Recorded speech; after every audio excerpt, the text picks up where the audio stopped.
तो आप सभी का स्वागत है अपने यूट्यूब चैनल पिंकू फौजी 2.0 एंड पिंकू फौजी RJ23 के अंदर। ठीक है, मैं हॉस्पिटल में ही था तो सोचा आप लोगों के लिए वीडियो बना ही देता हूँ कि आपके टेस्ट सीधे आपका जो टारगेट डेली का है वो मिलता रहे, एग्ज़ाम आप अच्छे से कवर कर पाओ, पेपर पास कर पाओ। ठीक है, तो आज हम इसमें टारगेट में बात करेंगे देखो किस किस को मैं लेके चल रहा हूँ। RFF कांस्टेबल को, यूपी कांस्टेबल को। मान लो कि यूपी कांस्टेबल में स्टेट का जीके कम पूछता है, ज़्यादा स्टेट का सेंटर का जीके ही पूछता है, जैसे यूपी कांस्टेबल भी कवर हो रहा है। RPF अब दिल्ली पुलिस की वैकेंसी आ गई है तो उसका भी कवर हो रहा है आराम से, हमारा ओल्ड ट्रेडमैन की नौकरी कवर हो रही है और आपका इसी के साथ में आप SSGD का कवर हो रहा है। तो इतनी नौकरियों को साथ में टारगेट देता हूँ ताकि बार बार आपको तैयारी ना करना पड़े और आप एग्ज़ाम से आराम से एग्ज़ाम को कवर कर सको। फिजिकल सब कर ही लेते हैं और जो फिजिकल नहीं कर पाता है उन फौज के लायक या फिर बेल्ट की नौकरी के लायक है भी नहीं। ठीक है, आज का टारगेट हम स्टार्ट करते हैं। और जिस भाई को भी कंप्लीट हमारे ट्रेड से रिलेटेड वीडियो देखना है, ट्रेडमैन में कि बार्बर ट्रेड कैसे काम करता है, कोबलर ट्रेड टेस्ट कैसे पास करना है, स्वीपर वाला को कैसे करना है, तो उनकी प्लेलिस्ट में वीडियो पड़े हैं, वो जाके देख लेना। चलो स्टार्ट करते हैं आज के टारगेट का। आज का टारगेट हमारा क्या मान रहे हैं हम, मैथ के अंदर हमारा चल रहा था टॉपिक परसेंटेज वाला।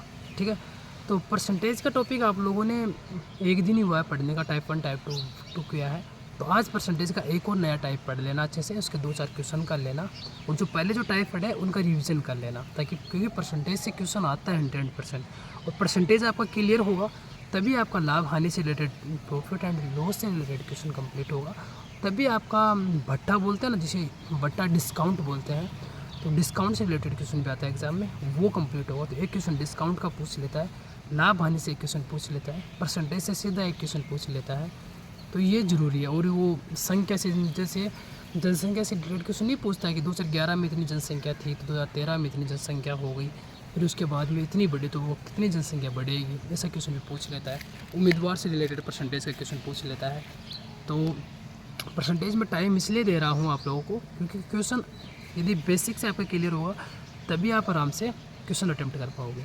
तो मैथ में टॉपिक आपको परसेंटेज वाला करना है, टाइप 3 पढ़ लेना आज, और जो पहले पढ़े हैं उसका रिवीजन कर लेना ज़रूर आपने परसेंटेज का।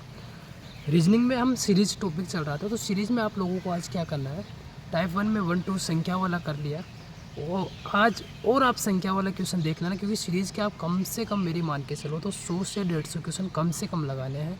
और आपको जितना ज़्यादा क्वेश्चन लगा सकते हो, पहले से जो रिवीजन कर रखे हैं, पहले से जो तैयारी कर रखे हैं, उनको तो मैं बोलता हूँ जितना क्वेश्चन मिले आप लोगों को उतना लगा लो, आप लोग छोड़ना नहीं है।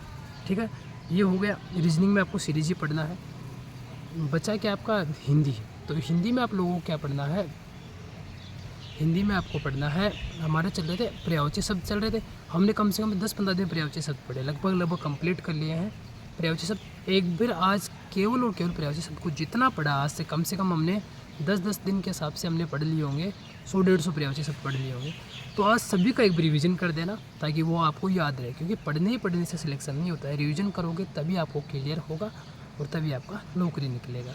ठीक है, तो एक रिवाइज कर देना, क्योंकि मैं टाइम रिवाइज करके खूब टाइम दे रहा हूँ आप लोगों को, क्योंकि मैं चाहता हूँ कि पेपर निकले हमारे दोस्तों का, और मैं सबको आपको अपने चैनल पे लाऊँ और सब बोले कि हाँ भाई आपने जो कंटेंट दिया वो उसमें 100% क्वेश्चन आया और सिलेक्शन हमारा हुआ है, आपकी वजह से हम टारगेट पूरा किया है। जीके में आप लोगों को क्या पढ़ना है, हिंदी में आपको वो पर्यायवाची सब पूरी कंप्लीट कर लेना है, जितने दे रखे हैं बुक में सारे का एक बार रिवाइज कर देना अच्छे से, शुरू से लेके एंड तक के। ठीक है, और अब आई जीके की बात। जीके में हमारा पार्ट चल रहा था ज्योग्राफी वाला। ज्योग्राफी में देखो आप लोगों को बुक का NCERT सार संग्रह वाली बुक मंगा लेना महेश बंडवाल की, पहले वो बुक ही कंप्लीट कर लो, बाकी दूसरी कर लेते, उसी के हिसाब से मैं टारगेट आप लोगों को दे रहा हूँ।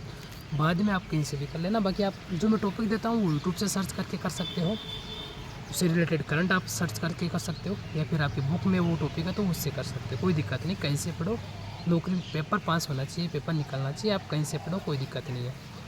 ठीक है, तो जीके में क्या पढ़ना है आप लोगों को, जीके में आप लोगों को पढ़ना है, आज का टॉपिक था आपका जनसंख्या और नगरीकरण। मतलब जनसंख्या और नगरीकरण से क्वेश्चन कैसा पूछता है मैं बताता हूँ। जैसे जनसंख्या से क्वेश्चन पूछ लेता है कि लिंगानुपात वगैरह से क्वेश्चन पूछ लेगा, किस या ऐसे पूछ लेगा किस स्टेट की जनसंख्या सबसे ज़्यादा है, किस ज़िले की सबसे ज़्यादा जनसंख्या है, किस ज़िले की जनसंख्या कम है, या ऐसे पूछ लेगा किस स्टेट में जनसंख्या में वृद्धि हुई है या फिर कमी हुई है। नगरीकरण से क्वेश्चन पूछ सकता है। तो जो भी क्वेश्चन बनता है वो सारे आप देख लेना और रिलेटेड करंट से क्वेश्चन पूछ लेना, क्योंकि करंट में क्वेश्चन पूछ लेता है कि किस स्टेट में परसेंट में जनसंख्या में वृद्धि हुई है या फिर कमी हुई है, किस स्टेट में लिंगानुपात बढ़ा है, किस में जनघनत्व बढ़ा है, ये चीज़ आप क्लियर कर लेना। वीडियो अच्छा लग रहा है तो सभी किसी भी चैनल का सपोर्ट करना है और टारगेट को पूरा करना है। सब्सक्राइब करो या ना करो, लेकिन आपको पेपर निकालना है कैसे भी करके। जय हिंद साथियों।